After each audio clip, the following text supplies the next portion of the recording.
चलो जय हिंद स्टूडेंट्स, करते हैं अपन चालू अपने सेशन को। आज के सेशन पे हम लोग जो है वो बात करेंगे, ये पता नहीं क्यों दिक्कत देता है आजकल। आज के सेशन में द हिंदू न्यूज़पेपर को हम लोग अपलोड करेंगे, प्लस साथ ही साथ मैं आपको कुछ फैक्चुअल इन्फॉर्मेशन दूंगा जो आपके वन डे एग्जामिनेशन में जो है वो काम करेगी। तो आज दो चीजें हम लोग कवर अप करने वाले हैं। ऑनलाइन स्टूडेंट्स, मेरी आवाज अगर आपको आ रही है तो प्लीज बताइएगा। स्क्रीन दिखाई दे रही है? All right. क्या प्रॉब्लम दे रहा है भाई ये?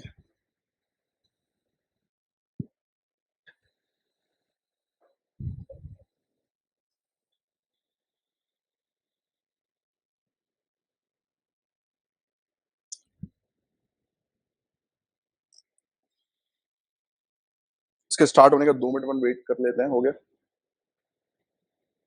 All right. तो देखो, बहुत दिनों से ये मणिपुर का इशू हम लोग को जो है वो देखने को मिल रहा है। कुकीज, मेतेई ट्राइब जो हम लोग को देखने को मिल रही है, राइट? तो मैंने आपको बोला था कि आपको जो है वो ट्राइबल ग्रुप के बारे में पढ़ना है। अब इनका क्या इशू था, किसी को आइडिया? ये ट्राइबल ग्रुप्स का क्या इशू था? मेतेई ट्राइब का क्या इशू था? आरक्षण चाहिए था इनको, है ना? रिजर्वेशन के लिए डिमांड कर रहे थे।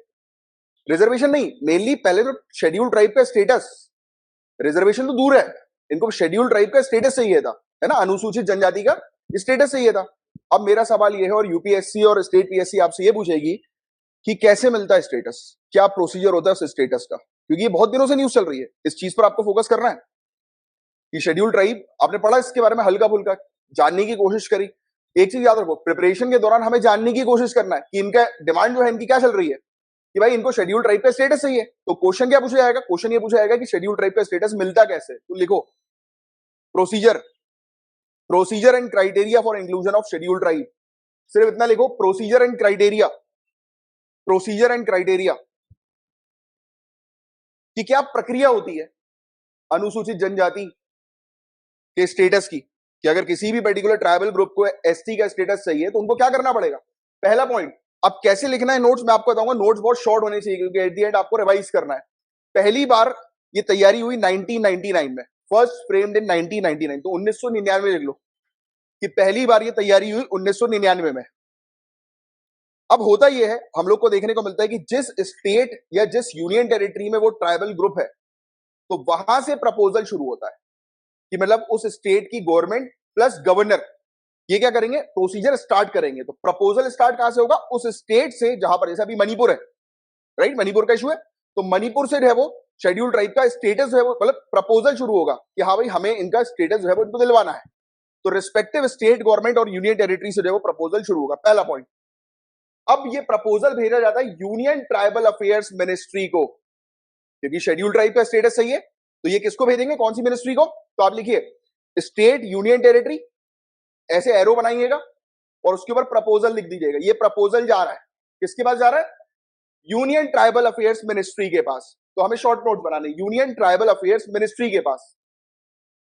अब मिनिस्ट्री किसको भेजेगी? अपने किसी डिपार्टमेंट को। तो ये भेजती है रजिस्ट्रार जनरल ऑफ इंडिया को। तो अपन लिखेंगे office of registrar general of India dash, पहले स्टेट, स्टेट से गया मिनिस्ट्री के पास, ट्राइबल अफेयर्स मिनिस्ट्री, और ट्राइबल अफेयर मिनिस्ट्री के पास के थ्रू जाएगा ORGI के पास, office of registrar general of India, right? तो ये चीज अब क्या होगा, ORGI अप्रूव करेगी, राइट, कि इंक्लूड करना है कि नहीं करना है। थर्ड पॉइंट, ORGI अप्रूव करेगी इंक्लूजन को, और फिर अप्रूव करने के बाद कंप्लीटली अप्रूवल नहीं माना जाएगा, फिर भेजा जाएगा NCST के पास, जो कॉन्स्टिट्यूशनल बॉडी है, संवैधानिक निकाय है। ORGI से जाएगा national commission for schedule tribe के पास। क्लियर? रिपीट करते हैं। पहले शेड्यूल ट्राइब का स्टेटस अगर मेतेई ट्राइब को चाहिए तो कौन सी स्टेट जो है वो प्रपोजल बनाएगी?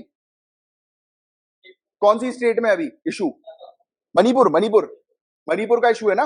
मणिपुर स्टेट से जो है वो प्रपोजल कहां पे जाएगा? कौन सी मिनिस्ट्री? Tribal affairs ministry. और वहां से किसके पास जाएगा?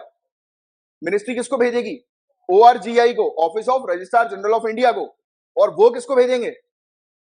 NCST, constitutional body, right? तो आपको ये ऑर्डर पता होना चाहिए, ठीक है? अब सवाल ये उठता है कि अप्रूव कौन करती है? अप्रूव ORGI कर रही है, कुछ क्राइटेरिया के आधार पर।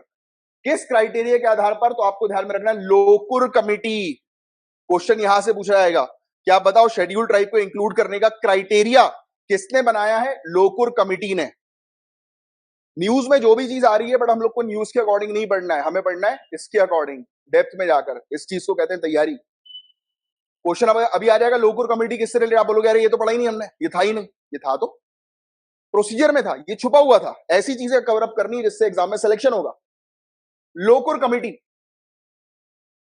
तो लोकुर कमेटी ने क्राइटेरिया बताया हुआ है कि किस क्राइटेरिया के आधार पर शेड्यूल ट्राइब को इंक्लूड करना है, और इस क्राइटेरिया का इस्तेमाल करती है ORGI।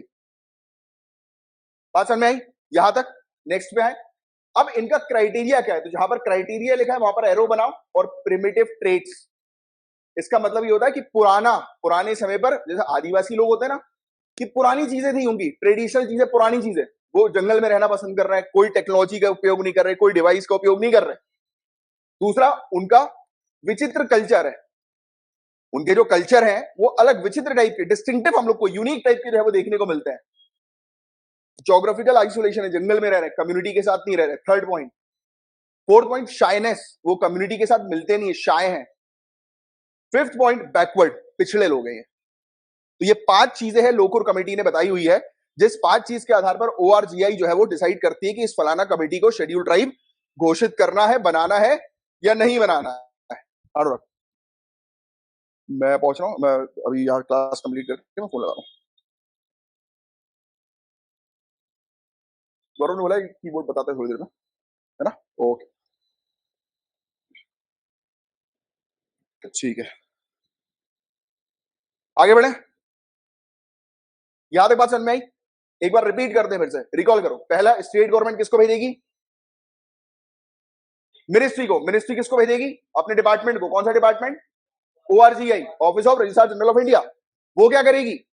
वो लोकुर कमेटी के क्राइटेरिया को फॉलो करेगी, फिर करने के बाद फिर अप्रूव करके किसको भेज देगी? NCST, national commission for schedule tribe. ये कॉन्स्टिट्यूशनल बॉडी है, ये इंपॉर्टेंट है, ठीक है। फिर ये आ गया प्रपोजल जो है, अब NCST किसको भेज देगी? कैबिनेट को, क्योंकि अल्टीमेटली गवर्नमेंट का डिसीजन होगा। NCST, क्योंकि NCST एक कमीशन है, वो भेजेगी कैबिनेट को, और कैबिनेट जो है वो फाइनली अप्रूव करेगी। ऐसे ही होगा। वोटिंग नहीं, वोटिंग नहीं, इसमें वोटिंग नहीं है। इसमें कॉन्स्टिट्यूशन के अकॉर्डिंग ये चीज मेंशन है कि प्रेसिडेंट अपना फाइनल अप्रूवल देंगे। आपको पता होगा शेड्यूल ट्राइब में और शेड्यूल कास्ट में प्रेसिडेंट का मत होता है, इन लोग का नहीं होता। यहां पे तो प्रोसीजर चल रहा है ना। अगर वोटिंग के आधार पर होता तो ऑब्वियसली बात है कि जो इसकी करंट सरकार है वो अपनी ट्राइबल ग्रुप को जो है फोकस करता, जहां जहां पर उसकी स्टेट है वहां पर फोकस, बट ऐसा नहीं होता। हर किसी ट्राइबल ग्रुप एक टेक्निकल वो है, एरिया, और उस टेक्निकल एरिया पर एक्सपर्ट्स की जरूरत होती है। हम हर किसी को शेड्यूल ट्राइब का स्टेटस नहीं दे सकते, क्योंकि शेड्यूल ट्राइब के स्टेटस के साथ काफी सारे बेनिफिट्स मिलते हैं। तो आप अगर हर किसी को दे दोगे तो पॉलिटिकल एजेंडा बन जाएगा। तो इसीलिए तो लोकुर कमेटी आई है, इसीलिए आपको इस कमेटी पर फोकस करना है। मेन गेम याद हो गया? क्या प्रोसीजर है हमारा? ऑब्जेक्टिव है क्लास के दौरान ही याद कर लेना है, ठीक है। अभी भी कहानी खत्म नहीं हुई। कैबिनेट के बाद कोई भी बिल होता है, एट दी एंड कानून कब बनता है? प्रेसिडेंट के पास जब जाता है। तो अब कैबिनेट से चीजें जाएंगी ऑनरेबल प्रेसिडेंट के पास, और ऑनरेबल प्रेसिडेंट आर्टिकल 341 342 के तहत इनके पास ये पावर है, और फिर वो फाइनली बोलेंगे कि हाँ, इस फलाना शेड्यूल ट्राइब को, शेड्यूल ट्राइब का स्टेटस जो है वो मिल गया है। क्लियर? ऐसे पढ़ना है अपन को। नेक्स्ट, अब बेनिफिट, कि भाई किसी पर्टिकुलर कम्युनिटी को शेड्यूल ट्राइब का स्टेटस मिल रहा है तो उसको क्या बेनिफिट मिल रहे हैं? एजुकेशन में रिजर्वेशन, जॉब्स में रिजर्वेशन, उस कम्युनिटी को सेफगार्ड किया जाता है, प्रोटेक्ट किया जाता है। फोर्थ, पंचायत के अंदर सीट्स, और फिफ्थ, लोकसभा के अंदर सीट्स शेड्यूल ट्राइब की। राइट, ये फैक्ट लिख लो। ये पांच पांच चीजें, 1 2 3 4 5, 5 चीजें जो है वो लिख लो। और ये भी लिखना, आर्टिकल 15, आर्टिकल 15, अनुच्छेद 15 क्लॉज 4, आर्टिकल 15 क्लॉज 4, इसके तहत एजुकेशन इंस्टीट्यूशन में रिजर्वेशन की बात की गई है। Right, article 16 clause 4 4A 4B, इसके तहत जो है वो पोस्ट और सर्विसेज यानी कि जॉब्स में रिजर्वेशन की बात की गई है। आर्टिकल 244, जिसके थ्रू प्रोटेक्शन की बात की गई है, जिसको 5th और 6th शेड्यूल इंडियन कॉन्स्टिट्यूशन का उसके साथ पढ़ना रहता है। और पंचायत के अंदर आर्टिकल 243 243D, उसके तहत बात की गई है।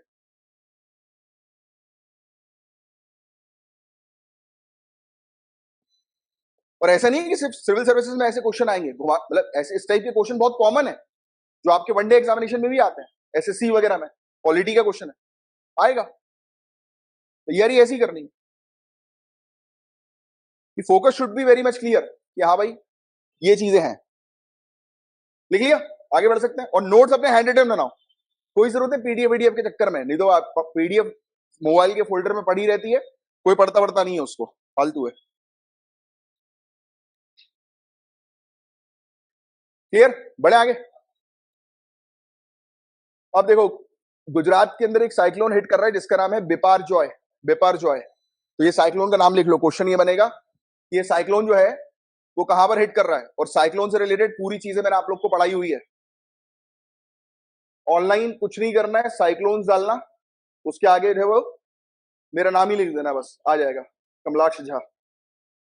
यूट्यूब पे साइक्लोन डालना, मेरा नाम लिखना, 18 मिनट का वीडियो, पूरा साइक्लोन का टॉपिक कवर्ड है, पूरा कंप्लीट। साइक्लोन लिखो, मेरा नाम लिख दो, कमलाक्ष झा, पूरी चीज मिल जाएगी। साइक्लोन ए टू जेड, इसके बाहर, इस वीडियो के बाहर का साइक्लोन से कुछ नहीं आने वाला। ये आज का आपका टास्क है, आज आपको फिनिश करना है, इस वीडियो से नोट्स बना लेना। साइक्लोन मेरा नाम लिख देना आगे, स्पेलिंग सही लिखना, ये तो कमलेश हो जाता है, कमलेश में चीजें खराब हो जाती हैं। कमलाक्ष, KAMLAKSH, कमलाक्ष झा। क्या ये बीपर जॉय, हाँ ये गुजरात की तरफ आ रहा है ना।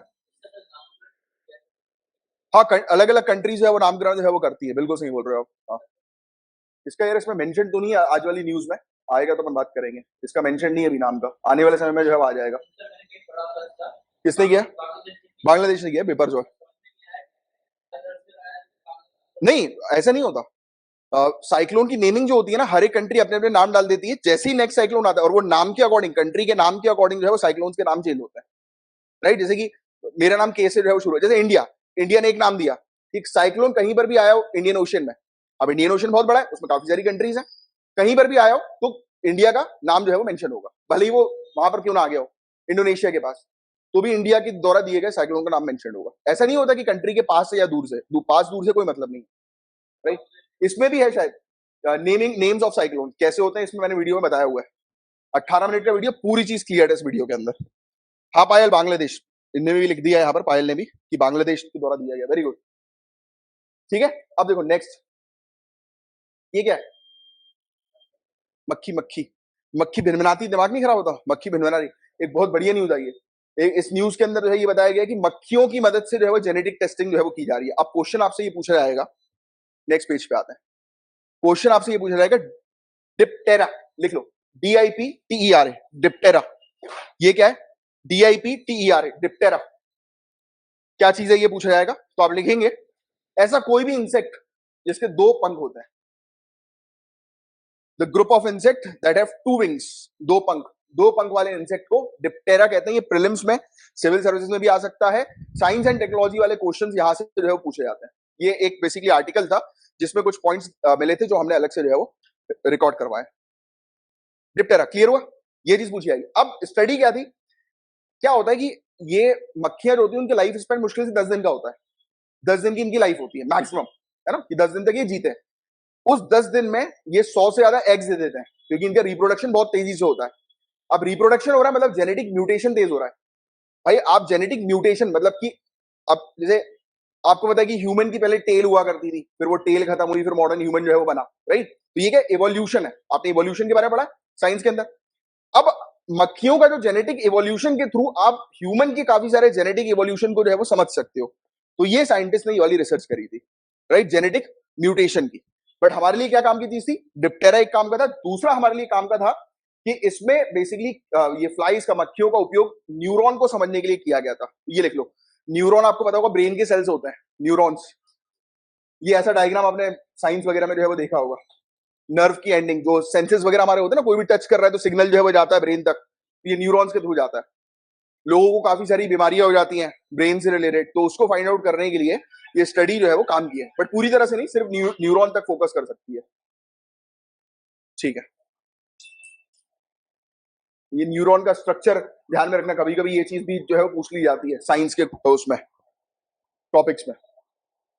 इलेक्ट्रोलिसिस क्या होता है, बहुत चल रहा है आजकल न्यूज में, इलेक्ट्रोलिसिस या इलेक्ट्रोलाइसिस, बहुत इंपॉर्टेंट है, लिख लो इलेक्ट्रोलाइसिस, वो ऊपर जो लिखा हो ना इलेक्ट्रोलाइसिस, ये लिख लो इसका नाम, ये क्या होता है मैं आपको समझाता हूं। Electro, ELECTROLYSIS, electrolysis.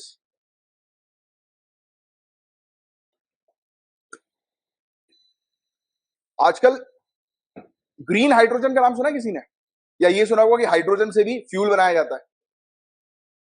हाइड्रोजन हमारे यहाँ कहां पर अवेलेबल है, हमारे यहां पर हाइड्रोजन कहां पर अवेलेबल है, एग्जैक्टली पानी में सबसे ज्यादा है। पानी का फॉर्मूला क्या है, H2O, मतलब 2 हाइड्रोजन 1 ऑक्सीजन। इलेक्ट्रोलिसिस की ये प्रोसीजर है कि पानी के अंदर दो जो है वो करंट जो है वो डाला जाता है, यानी कि दो जो है वो रॉड डाली जाती है, इलेक्ट्रोलाइट उसको बोलते हैं, राइट। और उसके थ्रू करंट पास किया जाता है, और करंट जैसे ही पास होता है तो ऑक्सीजन का मॉलिक्यूल अलग हो जाता है, हाइड्रोजन का अलग हो जाता है, और हाइड्रोजन को निकाल दिया जाता है। और ये ऐसा जो हाइड्रोजन होता है उसका उपयोग जो है वो फ्यूल के तौर पर जो है वो आज की डेट में किया जा रहा है। हाइड्रोजन की तो ट्रेन्स भी चालू हो गई हैं, ट्रेन्स भी चल रही हैं, राइट, गाड़ियां भी चल रही हैं, हाइड्रोजन फ्यूल हम लोग को जो है वो देखने को मिल रहा है, राइट। तो आने वाले समय में हम लोग को ऑल्टरनेटिव चाहिए किसी न किसी तरीके का, फ्यूल बहुत ज्यादा जरूरी है, तो hydrogen is one of the main alternative. अच्छा, अब मेरा सवाल ये है कि ग्रीन हाइड्रोजन को आप मतलब किससे संबोधित करोगे, क्या है ये ग्रीन हाइड्रोजन, थोड़ा सा दिमाग लगाओ। ये इलेक्ट्रिसिटी के थ्रू जो है वो पानी में इलेक्ट्रिसिटी हम डाल रहे हैं, ये इलेक्ट्रिसिटी कहां से जनरेट हो रही है वो मैटर करता है। अगर मैं इलेक्ट्रिसिटी सोलार के माध्यम से इलेक्ट्रिसिटी जनरेट करूं तब वो ग्रीन हाइड्रोजन होगा, बट अगर मैं कोयले को जलाकर इलेक्ट्रिसिटी जनरेट करके हाइड्रोजन क्रिएट करूं तो वो ग्रीन हाइड्रोजन नहीं कहलाएगा, ये फैक्ट ध्यान में रखना, राइट। तो ये चीज है। तो 2 इंग्लिश साइंटिस्ट थे, विलियम निकोलसन और एंटनी कार्लाइस। इन्होंने जो है वो बेसिकली 1800 में, सन 1800 में जो है वो एक टेक्निक बनाई जिसका नाम था इलेक्ट्रोलाइसिस। वैसे इन लोग के साइंटिस्ट के नाम नहीं पूछेंगे, जनरल इन्फॉर्मेशन के लिए मैंने आपको बता दिया, आपको बस पता होना चाहिए कि इलेक्ट्रोलाइसिस है क्या, राइट। इसके अंदर हम लोग को देखने को मिलता है कि कैथोड और एनोड, मतलब प्लस और माइनस वाला चार्ज, तो उसका जो है वो उपयोग करके हाइड्रोजन और ऑक्सीजन को अलग कर लिया जाता है, ठीक है। तो ये चीज ध्यान में रखिएगा। नेक्स्ट, अब एक टॉपिक ही आया था, ईरान जो है वो अभी यूनाइटेड स्टेट्स से जो बात कर रहा है ईरान न्यूक्लियर डील के बारे में, बहुत इंपॉर्टेंट टॉपिक है, लगातार चल रहा है। लिख लो 2015 ईरान न्यूक्लियर डील। 24 मिनट का ये वीडियो है, इससे आपको पूरे नोट्स बनाने, इससे पूरा पता लग जाएगा आपको कि ईरान न्यूक्लियर डील थी क्या।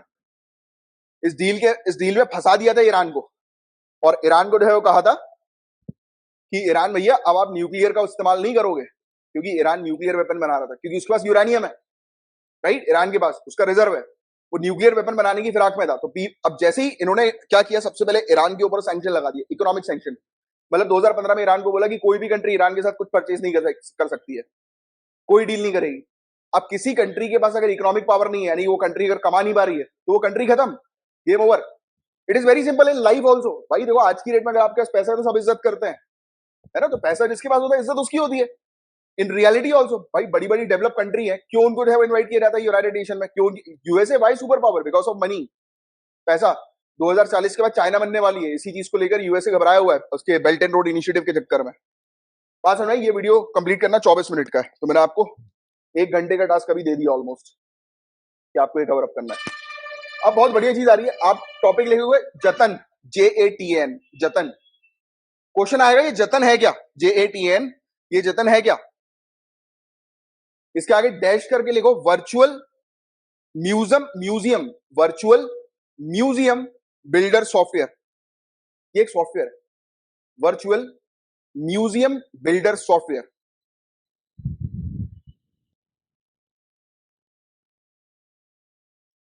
इसको डिजाइन किया गया है, designed by human centres, designed bye, इसका नाम है इस कंपनी का या ग्रुप का, human centres design and computing group. ये कंपनी है जिसने इसको डिजाइन किया है। इसका काम क्या है वो अभी मैं आपको बताता हूं, सिर्फ लिख लो, अभी नोट्स बना लो। Human centres design and computing group,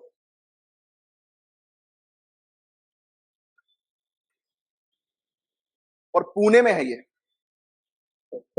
CDSC, centre for development of smart computing, ठीक है। अब ये लोग क्या कर रहे हैं, सरकार का एक ऑब्जेक्टिव है कि 2023 में जितने भी इंपॉर्टेंट म्यूजियम है आर्कियोलॉजिकल सर्वे ऑफ इंडिया की और ये मिनिस्ट्री ऑफ कल्चर के, जो हैंडल करती है मिनिस्ट्री म्यूजियम वगैरह को, तो इनके जितने भी म्यूजियम है उस म्यूजियम का ये 3D प्रिंट बनाएंगे, क्योंकि मतलब जितनी भी चीज म्यूजियम में रखी है उसका 3D स्ट्रक्चर बना दिया जाएगा, और वो बनाएगी ये कंपनी जतन, ये जतन वर्चुअल सॉफ्टवेयर के थ्रू। ठीक है, तो जतन एक म्यूजियम का सॉफ्टवेयर है, वर्चुअल सॉफ्टवेयर, जो म्यूजियम का 3D प्रिंट जो है वो तैयार कर रहा है, म्यूजियम के अंदर जितने भी सामान वगैरह आर्टिफैक्ट्स जिसको हम लोग बोलते हैं, उसका जो है वो करेगा। ठीक है, तो आज के लिए न्यूज में इतना ही था हमारे पास। अब आपके लिए काम की चीज जो है वो निकालते हैं, जो आपके वनडे एग्जामिनेशन में बहुत हेल्पफुल होने वाली है। अब इसमें से आपके पास अगर ऑलरेडी नोट्स बने होंगे तो आपको इसको लिखने की आवश्यकता नहीं है, ब्लर हो गया ना थोड़ा, और नोट्स नहीं है तो लिख लेना। अब आपको पता है यूनियन की एक्चुअल पावर किसके पास होती है, केंद्र सरकार की रियल पावर किसके पास होती है, काउंसिल ऑफ मिनिस्टर्स के पास, राइट। हम बोलते हैं ना कि भाई मेनली डिसीजन कौन ले रहा है, काउंसिल ऑफ मिनिस्टर्स ले रहे हैं डिसीजन, राइट। तो ये चीज ध्यान में रखना, कभी कभी डायरेक्ट ऐसा क्वेश्चन आता है कि एक्चुअल एग्जीक्यूटिव पावर जो है वो किसके पास है, right. Real executive power nominal president के हाथ में, नाम मात्र की, real power council of minister के हाथ में। सेकंड पॉइंट, इलेक्टेड मेंबर जो अपर हाउस ऑफ पार्लियामेंट यानी कि राज्यसभा की जो इलेक्टेड मेंबर्स हैं, ये किनके रिप्रेजेंट, राज्यसभा में कहां से लोग चुनकर आते हैं, स्टेट और union territory, state union territory दोनों से जो है वो चुनकर आते हैं। आर्टिकल 52 से लेकर 78, 52 से 78, जो हमारा पार्ट 5 में इंडियन कॉन्स्टिट्यूशन की, ये किसके साथ डील करता है, यूनियन एग्जीक्यूटिव के साथ, राइट। मैंने पॉलिटी पढ़ाई थी तो उसमें ये पूरे पॉइंट्स तो वैसे कवर्ड थे, तो जो पॉइंट्स आपको नहीं पता है बस वही लिखना, जिसके नोट्स आपके पास नहीं है। Honourable president of India can give his nod यानी कि अप्रूवल टू और with hold a bill approved by parliament under article, अच्छा आर्टिकल 111 के तहत प्रेसिडेंट जो है वो असेंट देते हैं, ऑनरेबल प्रेसिडेंट बिल को असेंट देते हैं, आर्टिकल 111 में मेंशन है, ऐसे क्वेश्चन डायरेक्ट आते हैं। मेंबर जो है स्टैंडिंग कमेटी ऑफ पार्लियामेंट के, ये लोकसभा से लिए जाते हैं और राज्यसभा से लिए जाते हैं, किस रेशियो में, 2:1 के रिप्रेजेंटेशन में हम लोग को जो है वो देखने को मिलता है, राइट। कमेटी के अंदर जो स्टैंडिंग कमेटी यानी कि परमानेंट कमेटी, तो 2:1 के रेशियो में जो है परमानेंट कमेटी के वो लिए जाते हैं, यानी कि ज्यादा लोग होंगे, डबल होंगे लोकसभा के, सिंगल मतलब जैसे अगर 10 लोग हैं तो 10 में से हम लोग को जो है वो कितना देखने को मिलेगा, 5 नहीं 7.5 मान लो, 2:1 का जो है वो रेशियो है ना, कि मतलब आधा, अगर 5-5 कर देंगे तो 1-1 हो जाएगा, तो ये 2:1 का जो है वो रेशियो, लोकसभा के पास हमेशा जो है वो ज्यादा ही होंगे टोटल मेंबर के, राइट। हम लोग को ये चीज देखने को मिलेगी। अब who was the chairman of union power committee of constituent assembly, देखो कॉन्स्टिट्यूएंट असेंबली की यूनियन पावर्स कमेटी के चेयरमैन पंडित जवाहरलाल नेहरू थे, राइट। तो ऐसी कमेटी के जो है क्वेश्चन आ जाते हैं। Report laid before the parliament by the control CAG, जो हमारे कैग जो है कंट्रोलर एंड ऑडिटर जनरल, इनकी रिपोर्ट को जो है वो कौन एग्जामिन करती है, तो पब्लिक अकाउंट कमेटी जो है वो एग्जामिन करती है, पब्लिक अकाउंट कमेटी जांच करती है। हाँ प्रदीप भैया, पब्लिक अकाउंट कमेटी जो है वो जांच करती है, तो ये चीज जो है वो ध्यान में रखनी है, ठीक है।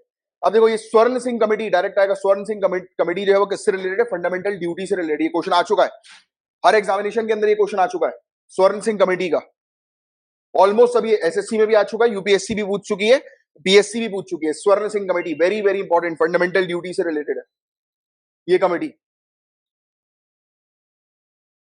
ऑफिशियल लैंग्वेज से पार्ट 17 इंडियन कॉन्स्टिट्यूशन का वो डील करता है। अब ये वाला क्वेश्चन तो अक्सर आता ही है कि डीपीएसपी जो है हम लोग को देखने को मिलता है कि डीपीएसपी को इंस्ट्रूमेंट ऑफ इंस्ट्रक्शन बोलते हैं, क्योंकि DPSP directive principle of state policy, state को इंस्ट्रक्शन दे रहा है, स्टेट को डायरेक्शन दे रहा है, राइट, राज्य को, तो ये चीज है। अब देखो ये वाला क्वेश्चन अक्सर आता है, who president Indian national Congress के क्विट इंडिया मूवमेंट 1942 के समय पे कौन थे, तो मौलाना अब्दुल कलाम आजाद। ये क्वेश्चन आया है काफी बार, क्विट इंडिया मूवमेंट 1942 के समय पर आईएनसी के प्रेसिडेंट कौन थे, तो प्रेसिडेंट के बारे में हमेशा याद रखना, कौन प्रेसिडेंट थे सेंट्रल लेजिस्लेटिव असेंबली के 1925 में, विठल भाई पटेल। और फिर इसके अलावा अभिनव भारत सोसाइटी, अभी आया था वाला क्वेश्चन तो यार एमपीपीएससी के अंदर, अभिनव भारत सोसाइटी महाराष्ट्र रिलेटेड अभी आया था एमपीपीएससी में। दो great Indian leaders Indian freedom movement के, उनका जन्म हुआ था 11 नवंबर 1888 में, अब्दुल कलाम आजाद और आचार्य जेबी कृपलानी। ऐसे भी क्वेश्चन आ जाते हैं, ये जरूर ये चीज आ सकती है। क्विट इंडिया स्लोगन जो है वो किसने बनाया, ये यूसुफ मेहर अली ने बनाया क्विट इंडिया का स्लोगन। जो फैक्ट्स आपके पास नहीं है बस वही लिखना। चंपारण इंडिगो से रिलेटेड था, नीली क्रांति पता होगा आपको, चंपारण गांधी जी गए थे चंपारण 1917 था ना चंपारण। मन की लहर, मन की लहर एक फेमस पोयम है हिंदी में, इसको लिखा है राम प्रसाद बिस्मिल ने। अच्छा ये इनसे रिलेटेड भी क्वेश्चन आता है, बिस्मिल राम प्रसाद बिस्मिल, इनकी पोएम याद रखना, मन की लहर। राम प्रसाद बिस्मिल, इनकी पोएम है मन की लहर, कविता है। आता है अक्सर ऐसा क्वेश्चन, मन की लहर। अच्छा, सुभाष चंद्र बोस जी जो है वो री इलेक्ट हुए थे 1939 में, त्रिपुरी, और मेरे ख्याल से इसके बाद छोड़ दिया था इन्होंने, इसका जो है वो हट गए थे ये सुभाष चंद्र बोस जी। इन्होंने जो है वो छोड़कर जो है वो चले गए थे बाहर, जर्मनी वगैरह साइड जो है वो चले गए थे अपने कॉन्टेक्ट्स वगैरह क्रिएट करने। फिर वहां से अंडमान एंड निकोबार पे जो है वो इन्होंने बेस अपना क्रिएट किया था। नहीं, जापान में तो गए थे, उससे पहले जर्मनी, जर्मनी उन्होंने विजिट किया था, यूरोपियन कंट्री जो है वो गए थे, वहां पे विजिट किया था। फिर जापान, और जापान से उनको मिल गया अंडमान एंड निकोबार में बेस, और फिर वो बेस छोड़ के जो है वो चले गए थे। ठीक है, नेक्स्ट एक और है, भगत सिंह राय, भगत सिंह, अच्छा सॉरी, भगत सिंह, राजगुरु और सुखदेव, इन इनको बेसिकली वीर गति कहां पर प्राप्त हुई थी? 23 मार्च 1931 में लाहौर में। ऐसा क्वेश्चन भी आता है, कभी कभी डायरेक्ट डेट पूछ लेते हैं कि किस, 23 मार्च, 23 मार्च 1931, लाहौर, शहीद दिवस, है ना, वीर गति दिवस। ठीक है,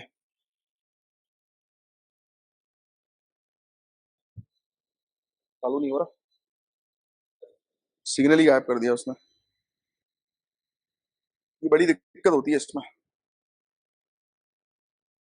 कनेक्ट कर रहा है, इसका कुछ करना पड़ेगा। आ गया,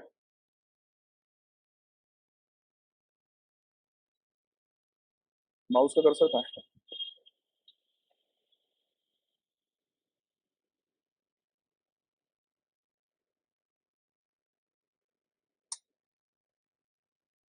ठीक है, तो भगत सिंह ये वाला अपन ने कर लिया। कौन सा रेलवे स्टेशन था साउथ अफ्रीका में जिसमें गांधी जी को जो है वो बाहर निकाला था? राइट, तो ये वाला स्टेशन का नाम आपको ध्यान में रखना है, पीटर मैरिट्सबर्ग, पीटर मैरिट्सबर्ग करके था एक स्टेशन। वो हुआ नहीं था, अपन को एक इंसिडेंस देखने को मिला था साउथ अफ्रीका में, गांधी जी को ट्रेन से जो है बाहर फेंक दिया था, तो गांधी जी को बुरा लगा था, कलर के कारण जो है उनको फेंक दिया गया था। राइट, तो ये चीज थी। नेक्स्ट, अब देखो, हिस्ट्री से रिलेटेड कुछ और चीजें हम लोग को देखने को मिल रही है।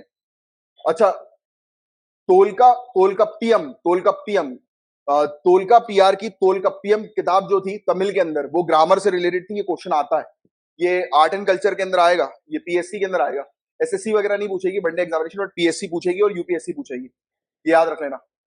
फिर अश्वघोष, इससे रिलेटेड तो आता ही है हमेशा, बुद्ध चरित्र जो है वो अश्वघोष की हम लोग को जो है वो देखने को मिलती है। अश्वघोष किसकी कोर्ट में थे? कनिष्क, राजा कनिष्क की, ये आता है, ये हर एग्जामिनेशन में आता है, राजा कनिष्क से रिलेटेड, कि अश्वघोष जो थे उनकी, उनने बुद्ध चरित्र लिखी थी, और वो किसकी कोर्ट में थे? राजा कनिष्क की।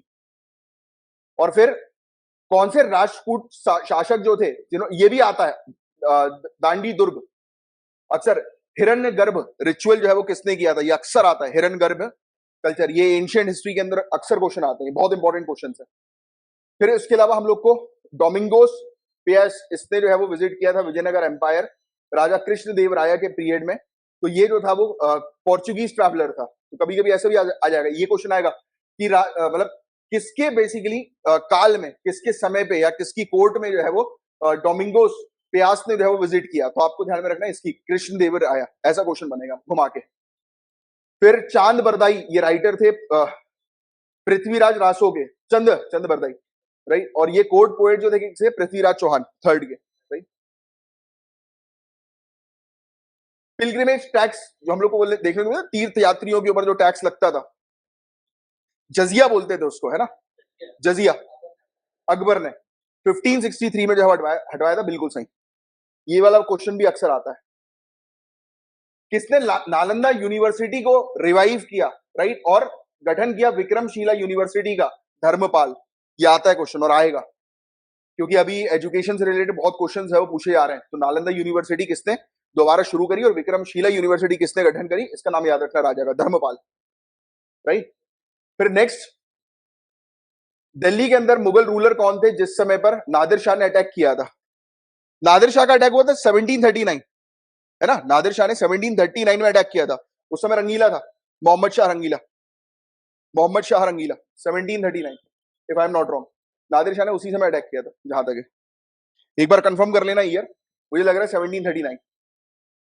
कौन ब्रिटिश गवर्नर जनरल था जब सती सिस्टम जो है वो इलीगल हुआ था? विलियम मेंटिक, पहला गवर्नर जनरल विलियम मेंटिक, जिस समय सती सिस्टम अबॉलिश हुआ।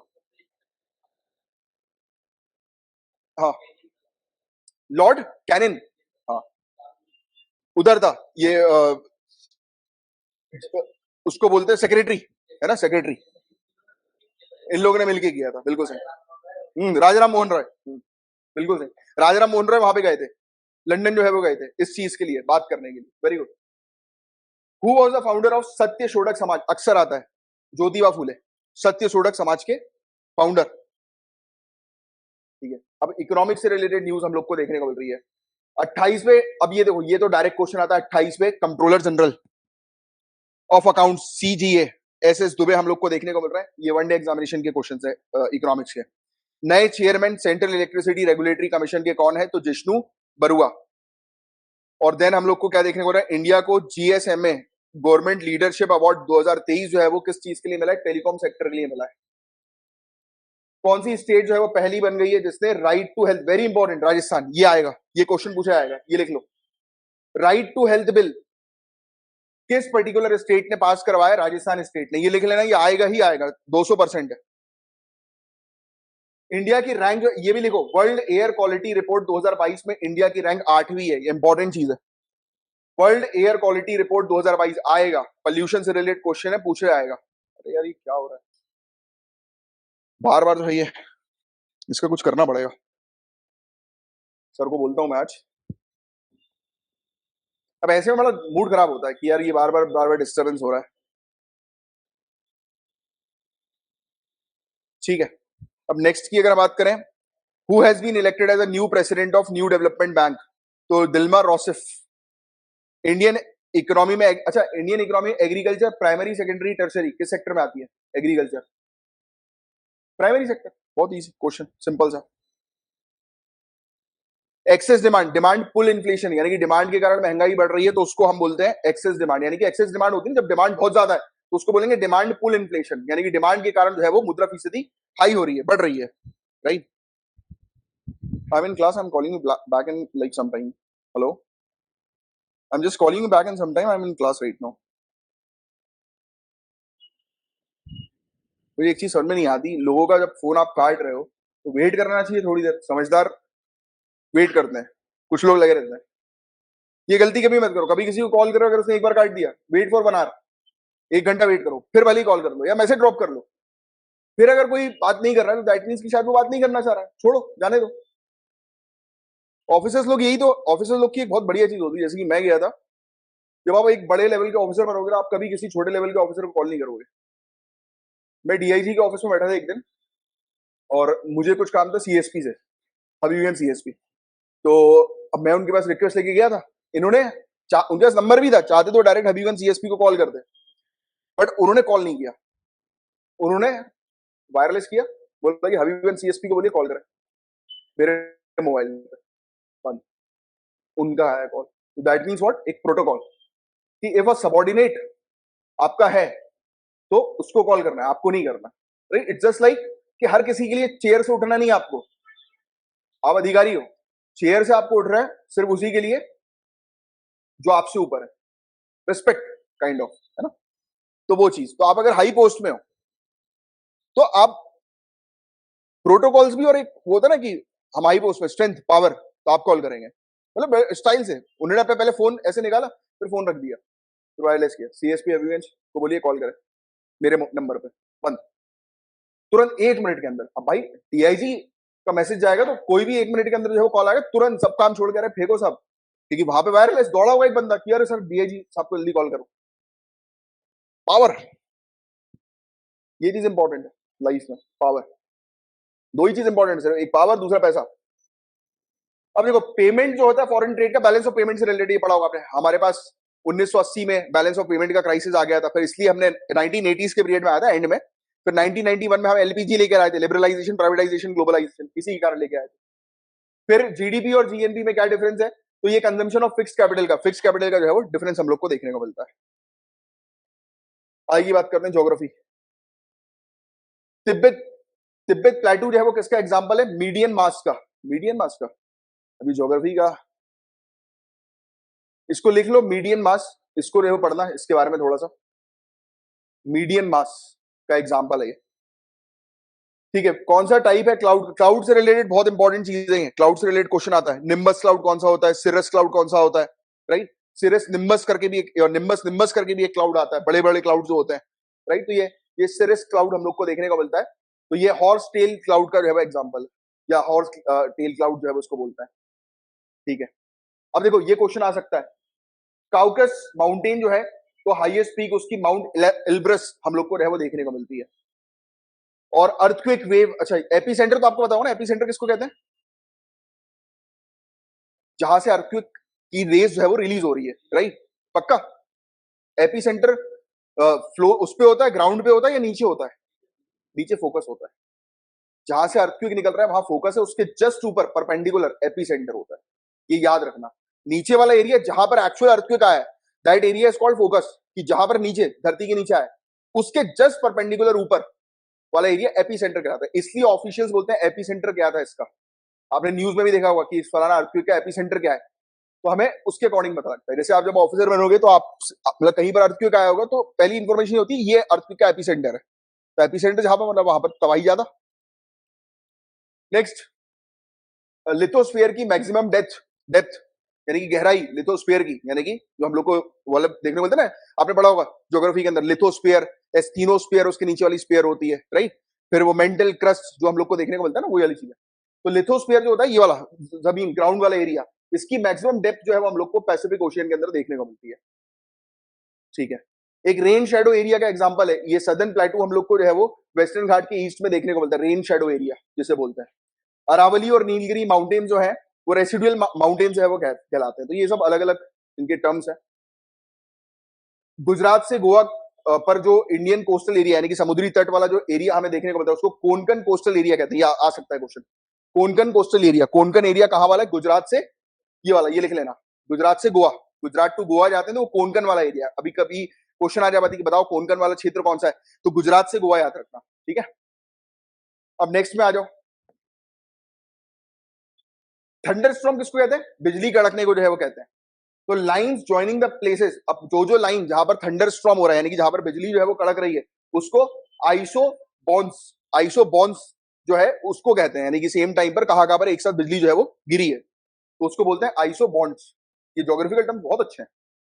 फेमस वाटरफॉल जो हम लोग को लेक एरी और ओंटारियो कनाडा के अंदर, ये हम लोग को देखने को मिलता है, इसको नाइग्रा फॉल्स है वो कहते हैं। बीच में ना यूएसए और कनाडा के बीच में हम लोग को बॉर्डर एरिया में हम लोग को देखने को मिलती है ना। साइंस एंड टेक्नोलॉजी का ये क्वेश्चन हम लोग को देखने को मिल रहा है। Plants living in acid soil, जिन प्लांट जो भी प्लांट्स जो एसिड सॉइल, सॉइल में भी हम लोग को देखने को मिलता है एसिडिक सॉइल होती है, राइट। तो उन प्लांट्स को जो है वो ऑक्सोलोफाइट्स कहते हैं। ये साइंस में पूछा जा सकता है वनडे में, ये यूपीएससी वगैरह इस पे फोकस नहीं करेगी बट फिर भी कर सकती है। तो फैक्चुअल इन्फॉर्मेशन जो भी मिल रही है मिसलिनियस एक अलग बुक में जो है लिखना शुरू कर दो। प्लांट का जो है वो कौन सा एरिया है जो सैफरॉन, सैफरॉन तो वो होती है ना केसर, केसर है ना, केसर होती है ना। Which part of plant give us saffron, stigma. हाँ स्टिग्मा से ही तो वो चीज हमें निकलती है, प्लांट के ऊपर वाला एरिया, वो जहां पर पोलन ग्रेन्स उसके ऊपर जो है वो रहता है, राइट, ठीक है। इलेक्ट्रोलाइट्स का कौन सा सोल्यूशन है जिसको कार बैटरी में यूज किया जाता है, आपको बताओ, सल्फ्यूरिक एसिड कार बैटरी में यूज किया जाता है, ये आ सकता है क्वेश्चन, ठीक है। नेक्स्ट हम लोग को मोनोसोडियम ग्लूटामेट, एमएसजी, अरे यार ये तो वो है कि खाने में फ्लेवर वगैरह के लिए क्या बोलते हैं उसको, एक और चीज बोलते हैं अजीनोमोटो, ये वही तो है ना, जिससे टेस्ट आता है, फ्लेवर आता है, इसको बोलते हैं मोनोसोडियम ग्लूटामेट। ये खाने में इस्तेमाल किया जाता है, फ्लेवर एनहेंसर है, इसके कारण फ्लेवर जो है वो आता है खाने में। एक डिवाइस जो कन्वर्ट करती है एसी को डीसी में, जिसको रेक्टिफायर है ना, ठीक है। कौन सा वायरस है जो कि स्मॉल पॉक्स के लिए रिस्पॉन्सिबल है, वेरियोला वायरस, ये लिख लो, ये आ सकता है, ये आएगा ये वाला क्वेश्चन, क्लास में आपको कॉल कर रहा हूँ,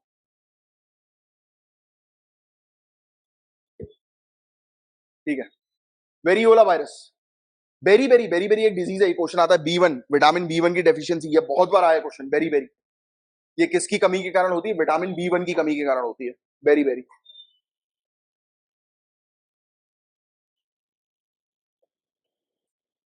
सब्लिमेशन की एक प्रोसेस होती है जिसमें हम लोग को देखने को मिलता है बॉइलिंग पॉइंट जो होता है वो मेल्टिंग पॉइंट से जब कम होता है, राइट, तब उस समय हम लोग को जो मैक्सिमम मतलब जिस समय जो है वो पूरी तरह से बॉईल नहीं हो रहा, राइट, कि मेल्ट होने से पहले वाला, तो उसको सब्लिमेशन की प्रोसेस हम लोग जो है वो बोलते हैं। स्टार जो होते हैं, तारे जो होते हैं वो एक्सट्रीमली हाई डेंसिटी के, उनको न्यूट्रॉन स्टार जो है वो कहते हैं। मेरे ख्याल से स्टार बनने की थ्योरी में न्यूट्रॉन स्टार का इस्तेमाल होता है ना, लास्ट में होता है ना, ठीक है। कौन सा ग्लैंड ह्यूमन बॉडी के अंदर है जो कि एंडोक्राइन भी है और एक्सोक्राइन भी है? तो ये पेनक्रियास, पेनक्रियास है ना, बहुत इंपॉर्टेंट है ये, ऐसे क्वेश्चंस अक्सर आते हैं और ये तो बिल्कुल जीके वाली चीज है। अब एग्रीकल्चर से related, central tobacco research institute कहां पर है? चलेगा राजा मुंड्री। कहां पर है राजा मुंड्री? राजा मुंड्री पता होना चाहिए, टोबैको रिसर्च इंस्टीट्यूट है राजा मुंड्री, एक बार पता कर लेते हैं। राजा मुंड्री, आंध्र प्रदेश, आंध्र प्रदेश के अंदर टोबैको की रिसर्च इंस्टीट्यूट है, ठीक है। ये इंपॉर्टेंट है, आंध्र प्रदेश इसके आगे लिख लेना, ये इंपॉर्टेंट है इसलिए बताया मैंने। लेटराइट सॉइल जो है ये किसके कारण जो है बनती है? डेन्यूडेशन के कारण, आपको पता है। लेटराइट सॉइल जो जितनी भी हम लोग को देखने को मिलती है, जो रॉक्स वगैरह हम लोग को देखने को मिलते हैं, उनके क्रैक्स होने के कारण सॉइल, ठीक है। लोम, लोम जो है वो किसका मिक्सचर है? सैंड क्ले, बचपन में पढ़ा हुआ होगा आपने एनसीईआरटी में, एनसीईआरटी के टॉपिक्स हैं। National research centre of citrus, citrus जो होता है ना वो जैसे ऑरेंज के अंदर सिट्रस एसिड हम लोग को जो है वो देखने को मिलता है, वो नागपुर के अंदर लोकेटेड, ऑरेंज नागपुर के लिए जो फेमस, राइट, ठीक है, मतलब नागपुर ऑरेंज के लिए। ब्यूटीफुल कलर जो फ्लावर में आते हैं वो किसके कारण आते हैं? इस चीज के कारण, एंथो साइनाइन, एंथोसाइनाइन, इसके कारण जो है वो फ्लावर्स के अंदर कलर आते हैं। देखो, सॉइल इरोजन आपने पढ़ा होगा, सॉइल इरोजन के बारे में, विंड के कारण जो है वो सॉइल, मिट्टी जो है वो इरोड होती है, राइट। तो soil erosion bye winds bring about the serious changes in soil by changing it's texture. Obvious बात है कि जब भी मिट्टी जो है वो एक जगह से दूसरी जगह जो है वो रफ होगी तो उसका टेक्सचर जो होगा वो चेंज हो जाएगा, right. Filler plant mango orchard के अंदर इस पपाया, ठीक है, हमें पता है। पायरस मेलस, ये साइंटिफिक नेम है एप्पल का, देखो ऐसे साइंटिफिक नेम पूछ लेते हैं ये लोग। ब्लैक आर्म डिजीज, ये लिख लेना, कॉटन के अंदर ब्लैक आर्म डिजीज क्वेश्चन आ सकता है। ब्लैक आर्म डिजीज किसकी है? कॉटन, ये इंपॉर्टेंट है। ये डिजीज होती है बैक्टीरिया के कारण, ये इंपॉर्टेंट है, काफी इंपॉर्टेंट है वाला टॉपिक, ये लिख लेना। जो मैं इंपॉर्टेंट बोल रहा हूँ वो तो बिल्कुल लिखो ही लिखो, वो इंपॉर्टेंट है ही, वो आएगा।